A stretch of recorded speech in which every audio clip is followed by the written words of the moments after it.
masih bertanya, Tuhan betulkah itu calon istri saya? Tapi saya bawa doa lagi, bawa doa sampai pada akhirnya ketemu itu. Sampai saya pernah bilang, kamu baru 2 jam di rumah, yang dari pagi saya. Jadi saya tuh merasa gini loh, nggak berhak kamu marah, yang berhak itu saya karena saya yang dari pagi.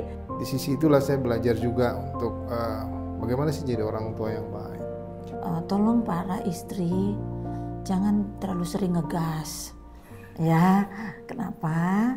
Karena tidak semua laki-laki suka dengan banyak kata-kata.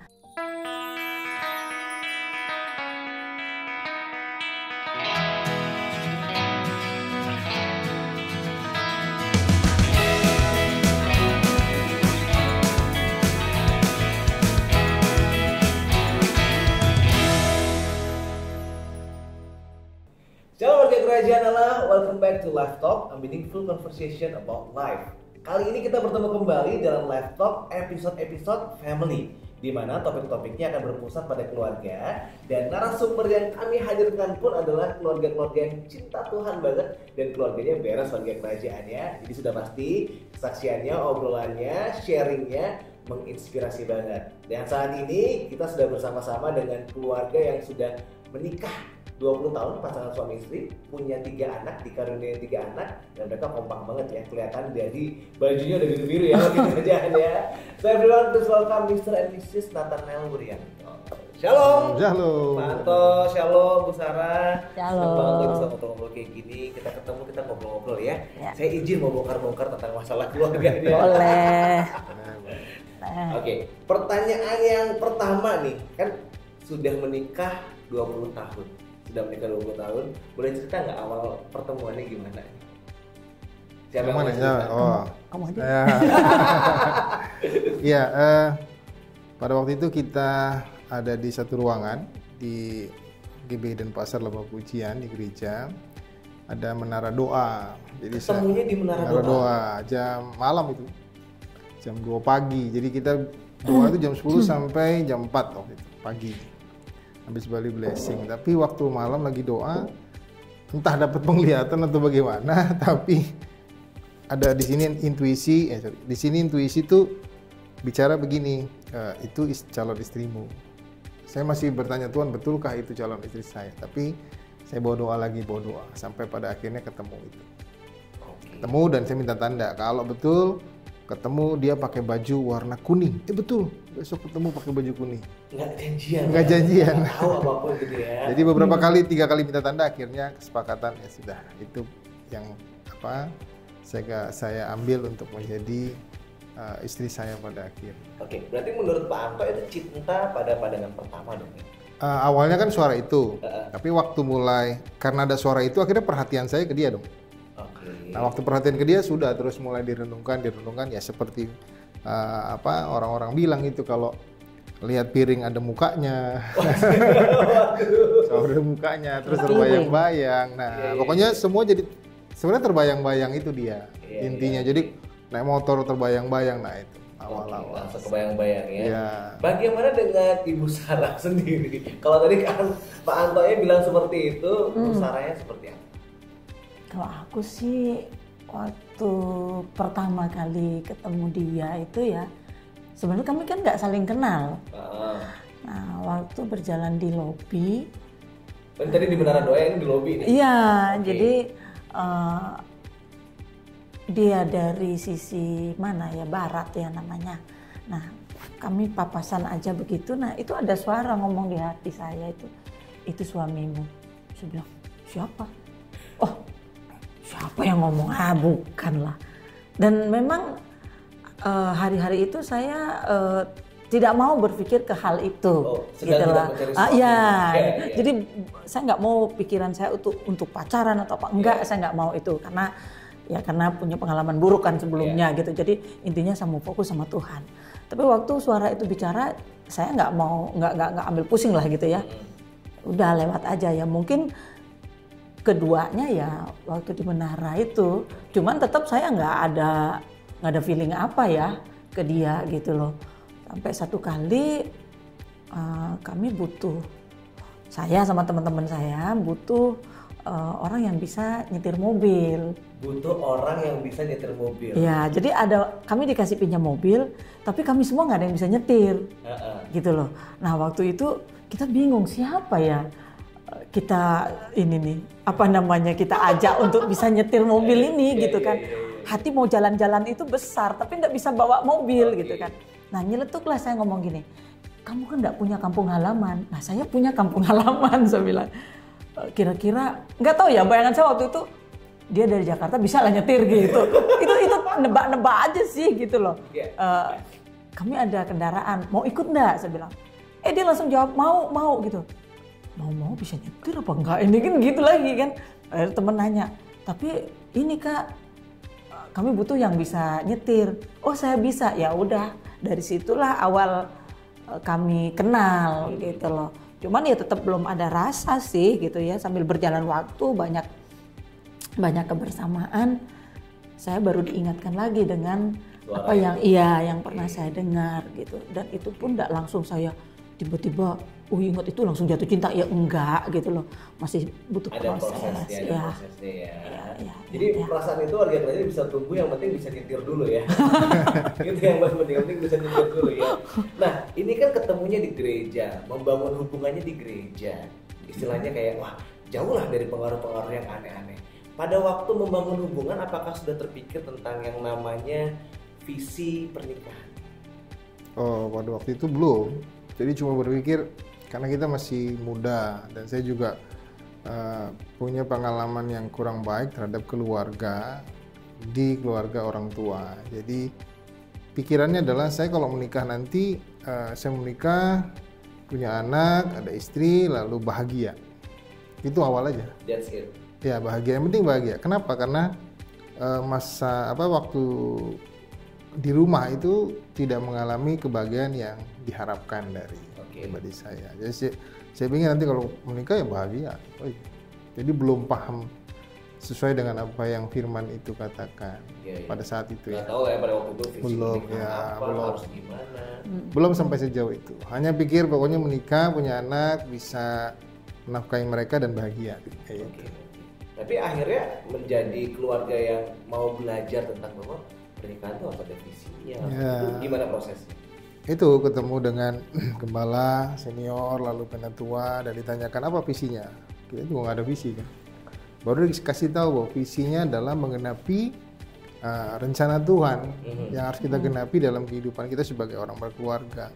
Lalu ditanya juga, nanti kalau nikah mau punya anak? Oh ya punya. Ya kalau nggak punya anak nggak usah nikah. Oh langsung ya ada. Iya. Jadi kalau cuma untuk sekedar aja nggak usah nikah. Jadi memang intinya adalah menggenapi apa yang firman itu katakan. Dan baru saya memahami dan akhirnya kita memulai masuk di dalamnya. Dan itu juga kita kan sebelum pernikahan ada kelas membangun hubungan yang harus kita ikuti. Di situ ada banyak hal yang kita bisa belajar untuk mempersiapkan diri sebelum masuk pernikahan. Sehingga waktu masuk pernikahan hal-hal yang seharusnya sudah dibereskan sebelumnya itu tidak kita bawa lagi nih ke pernikahan. Sehingga pernikahan itu lebih mudah kita lewati. Jadi hal-hal yang harusnya sudah dibereskan sebelum sudah diselesaikan, masuk kita menikmati. Walaupun masih ada hal-hal yang harus dibangun ya, tapi mengurangi lah ya, prosesnya mengurangi lah ya. Iya. Nah, sekarang begini, kita mulai masuk ke dalam topik dalam keluarga. Ini sekarang kan anaknya berapa? 3 ya? 3 ya? 3, cukup. Cowok, cewek-cewek. Cowok, cewek-cewek. Berarti ada 5 orang dalam keluarga. Ya, ada 5. Siapa yang paling dominan, paling vokal di keluarga? Paling vokal. Kalau apa-apa ngide gitu. Besok mau pergi kemana? Kesini aja. Mau makan apa? Kesini aja. Nggak ada yang gitu, kita easy going. Balance atau gimana? Balance kita. Balance. Tapi saya lebih condong ya. Saya lebih condong untuk waktu anak masih kecil, karena saya pernah punya pengalaman tuh kecil kurang diajak sama orang tua lah main gitu ya. Sedikit sekali main sama orang tua. Jadi waktu saya punya anak itu saya berusaha untuk mengajak main mereka. Jadi ide itu kadang muncul, ayo ke pantai. Inisiatif ya. Ayo ke sini mancing, pokoknya dibuat apa saja lah. Anak-anak diajak snorkeling, pokoknya di alam di Bali ini kan banyak. Dibuat main ke sawah, main ke sungai, itu saya. Jadi Banto ya, suami ya, suami ayah juga sekaligus ya. Nah, pengambil keputusan tertinggi dalam segala hal suami. Tetap ya saya. Walaupun dia ada ide, dia juga kadang kalau ada idenya nggak bisa, dia tetap ngikut saya. Pada akhirnya ngikut saya. Pada akhirnya Pada ikut. akhir. Nah ini sekarang nih, ini yang cukup penting dan banyak dialami oleh banyak keluarga. Ketika ada hal-hal yang at the end of the day nggak sepakat, bahkan sampai kalau kata firman Tuhan, pertengkaran jangan di bawah tidur gitu kan ya, harus baikan gitu. Nah tapi ternyata pada waktu sudah sampai mendekati waktu tidur masih nggak sepakat. Gimana? How to solve? Mungkin siapa Bu Sarah boleh cerita pengalaman kalau hal jadi kayak gitu, tidurnya gimana tuh? Kalau kami sih nggak pernah masalah tidur ya, nyenyak-nyenyak aja gitu ya. Cuman kalau bicara masalah yang sampai berkepanjangan, berkelanjutan gitu ya, ya memang sampai saat ini kami berusaha itu tidak sampai panjang gitu ya. Kalaupun itu ceritanya belum tuntas betul, kan ada mungkin persoalan yang ya memang belum bisa selesai malam itu ya bagi kami. Jangan sampai itu juga mengganggu gitu loh. Ya entahkah besoknya kami bicarakan atau 2 harinya ya kami anggap hari itu ya sudah dulu lah gitu loh. Jadi nggak harus yang nguyuh, kok belum selesai berarti nggak boleh tidur nih, harus selesaiin malam ini juga. Ya nggak juga. Nggak seperti enggak, kami nggak menganut paham yang begitu. Ya berarti ada waktunya setuju untuk memang sedang tidak sepakat, belum waktunya belum bisa mengambil keputusan untuk sepakat gitu ya.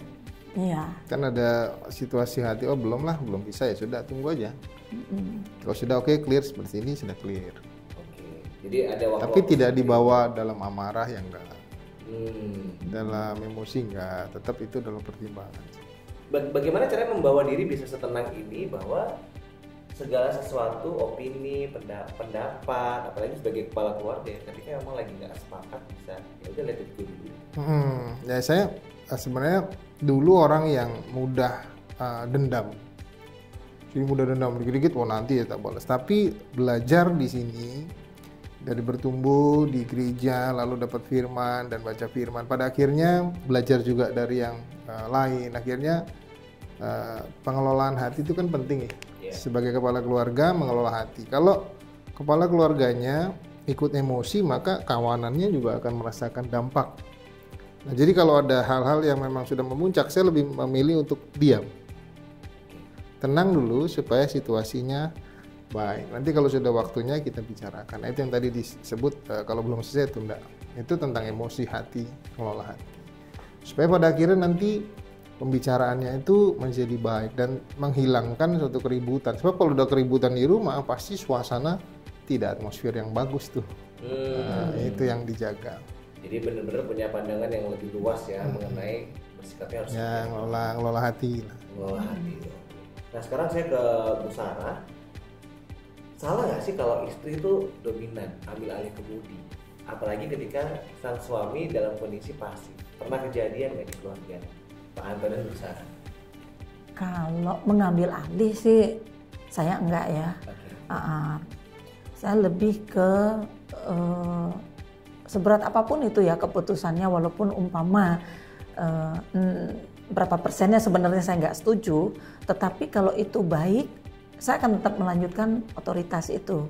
Melanjutkan otoritas? Iya, melanjutkan otoritas kayak mengajar apa di rumah gitu, saya akan tetap lanjutkan gitu kan. Nah, saya nggak mau anak-anak melihat bahwa maknya nih yang super. Saya nggak mau. Anak-anak harus melihat bahwa bapaknya lah yang menjadi kepala. Saya akan ngomong apa yang bapaknya omongin. Kalaupun saya ada yang nggak saya sejalan gitu, itu di belakang anak-anak saya akan sampaikan sampai akhirnya saya menemukan pemahaman. Oh iya, ini tetap harus saya lanjutkan. Gitulah. Saya nggak mau kamu lambat, ini yang baik langsung saya kerja. Enggak, saya nggak akan lakukan itu.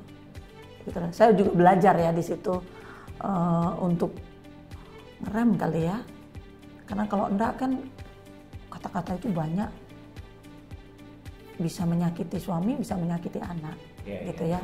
Jadi kalau ada hal-hal yang seperti itu saya lebih ke menjalankan. Kalau enggak sejalan ya saya akan kembali ke dia. Jadi bukan mengambil alih, melanjutkan aja.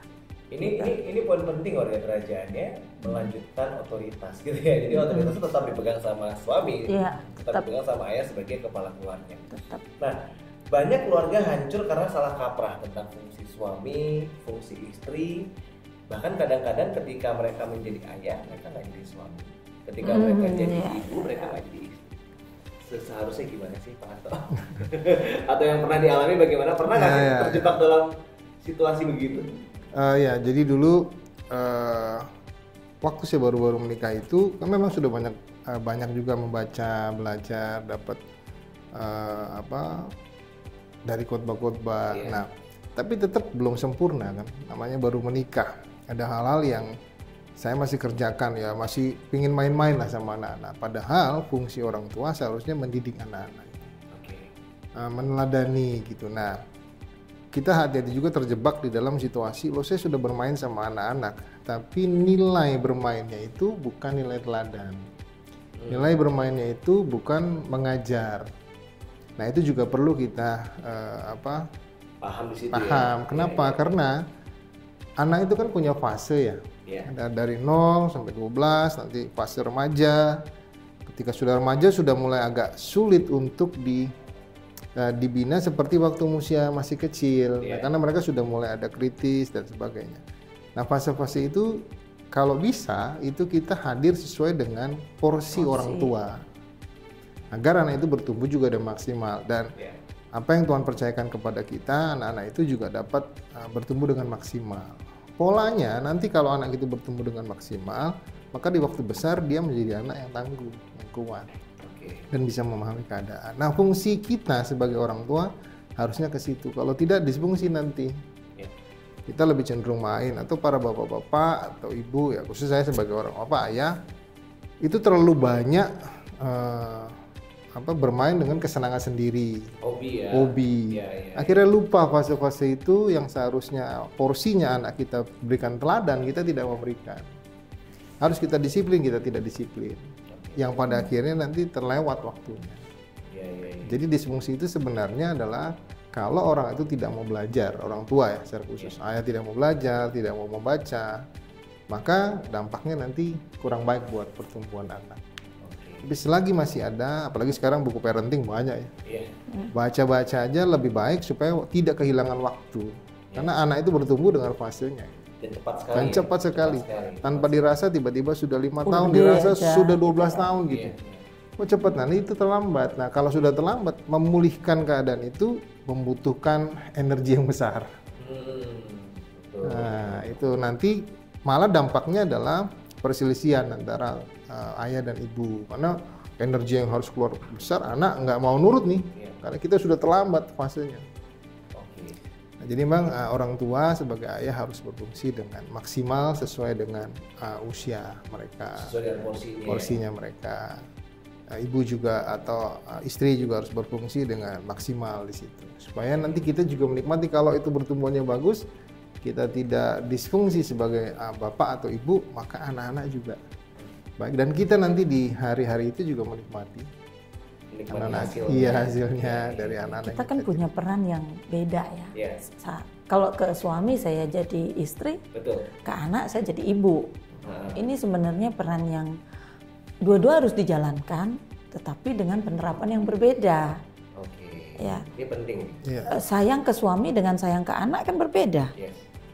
Kita nerima suami kan sudah tua.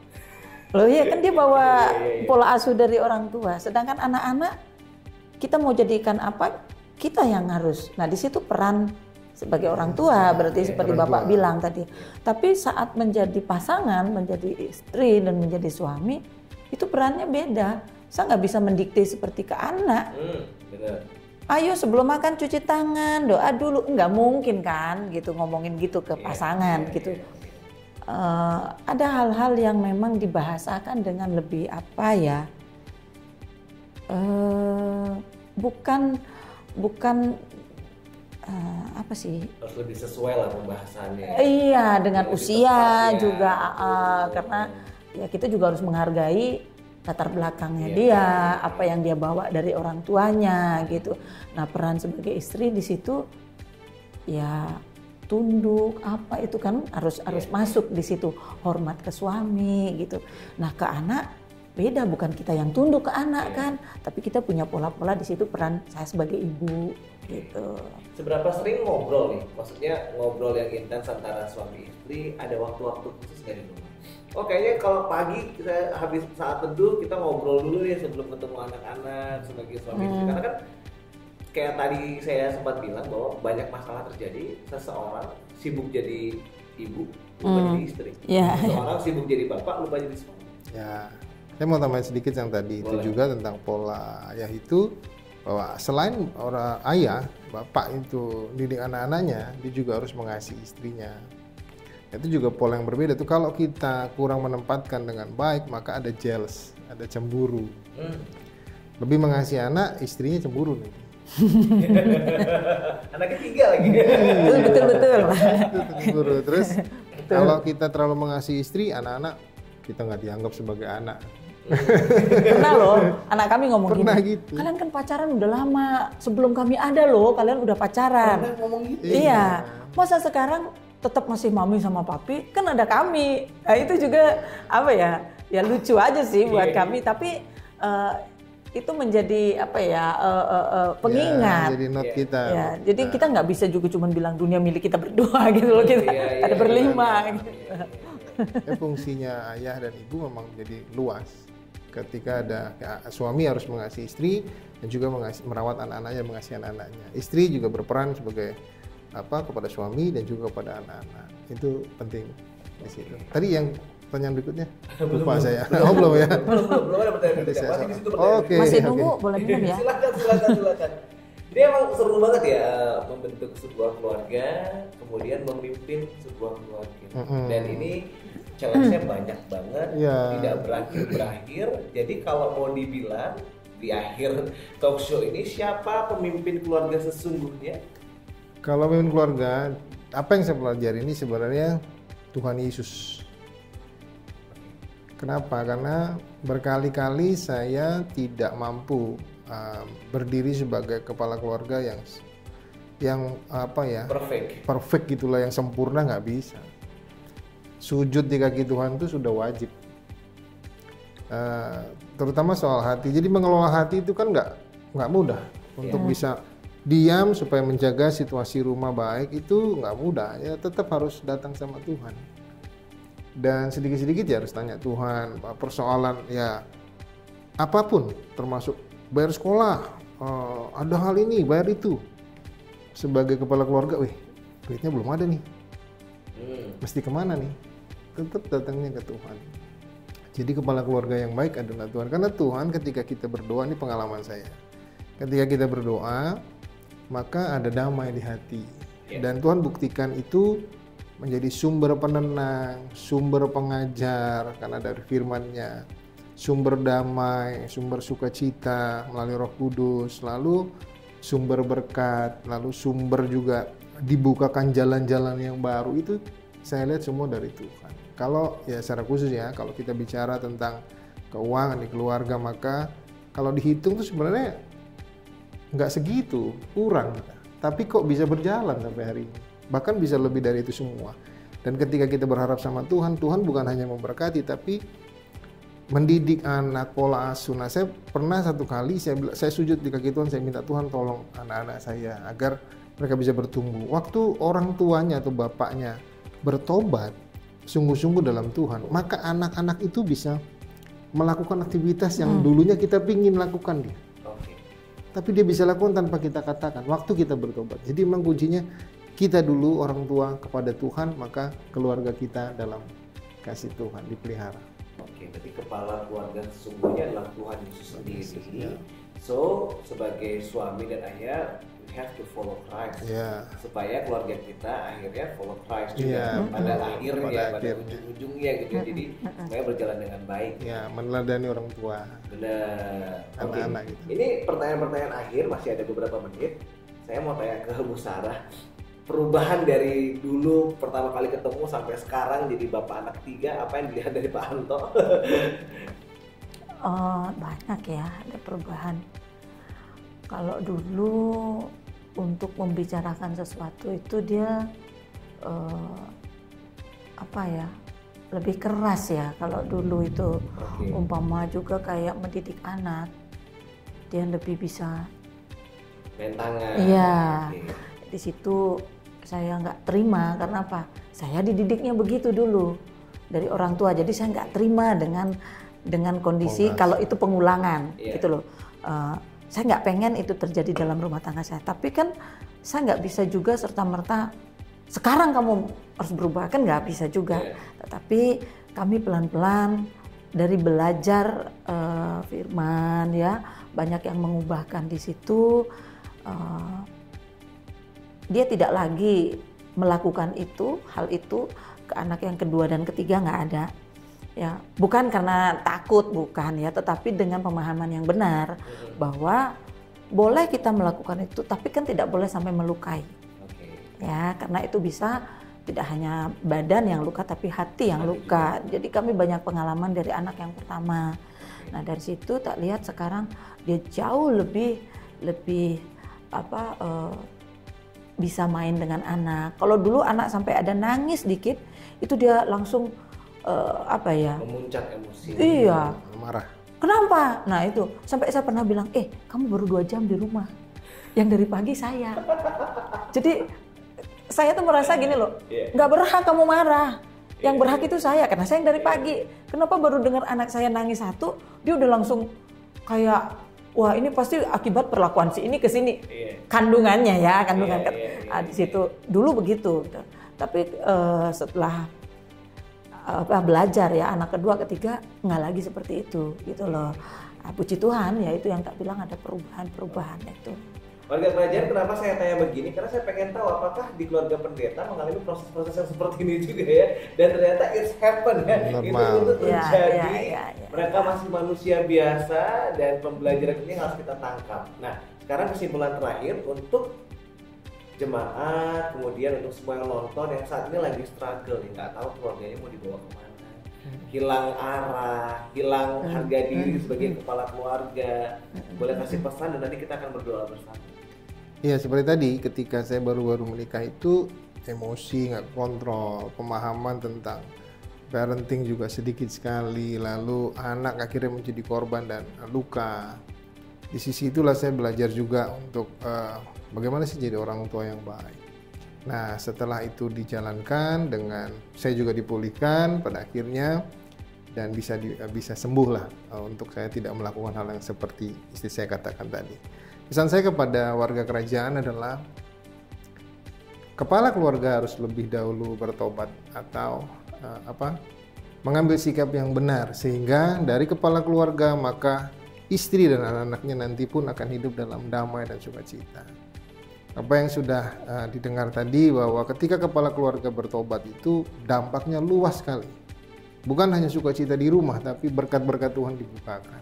Nah, itu pesan dari saya. Ayo kita memulai untuk belajar menjadi kepala keluarga yang baik, sehingga satu keluarga itu bisa mempermuliakan nama Tuhan.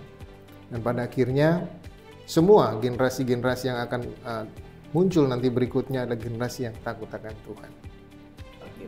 Berdoa untuk warga kerajaan yang sedang mengalami struggle. Sebelum saya berdoa, saya diingatkan begini ya. Tolong para istri jangan terlalu sering ngegas.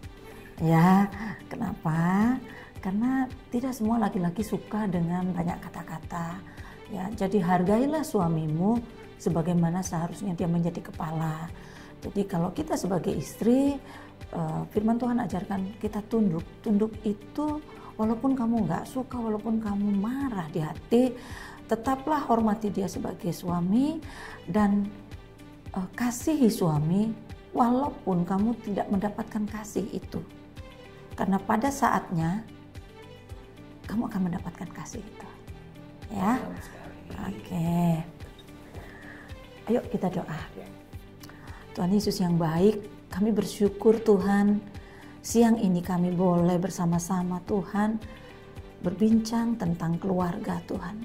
Kami yakin dan percaya keluarga adalah suatu wadah yang Tuhan sediakan, yang Tuhan sendiri membentuk untuk surga itu kami boleh rasakan, kami boleh nikmati di bumi Tuhan. Biarkan Tuhan peran-peran di dalam keluarga itu nyata sesuai yang Engkau kehendaki. Suami berperan sebagai kepala karena dia tunduk dengan otoritas Kristus. Istri boleh tunduk dengan suami dan melakukan semua fungsinya dan perannya sebagai ibu karena dia pun mengenal firman melalui suaminya.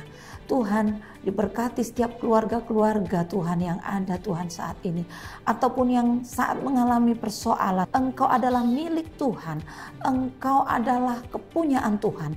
Tidak ada satu kuasa pun yang dapat menghancurkan keluarga-keluarga saat Engkau berseru kepada Yesus, saat Engkau melibatkan Yesus di dalam rumah tanggamu, baik di dalam hubungan suami istri, baik di dalam Engkau mengasuh anak-anakmu. Engkau akan dipenuhi oleh Roh Allah, maka Roh Allah itu sendiri yang akan menuntun setiap keluarga-keluarga, sehingga keluarga-keluarga ini mencerminkan surga itu di bumi. Bahkan nama Tuhan dipermuliakan. Banyak orang melihat kesaksian yang indah atas keluarga-keluarga. Dan kami memberkati Tuhan keluarga-keluarga yang ada Tuhan, anak-anak Tuhan. Di dalam nama Yesus, berkat damai sukacita Engkau limpahkan atas setiap keluarga-keluarga. Engkau pulihkan setiap suami-suami agar kembali menjadi kepala keluarga yang utuh di dalam nama Yesus. Dan juga Tuhan, untuk setiap istri Tuhan, Engkau pulihkan hubungannya Tuhan, Engkau pulihkan perannya Tuhan, sehingga setiap istri boleh menjadi berkat buat suami, boleh juga jadi berkat buat anak-anaknya Tuhan. Terima kasih Tuhan, terima kasih Tuhan. Kami katakan bahwa keluarga-keluarga kuat, maka negara ini pun kuat. Dalam nama Yesus kami berdoa. Haleluya. Amin. Amin.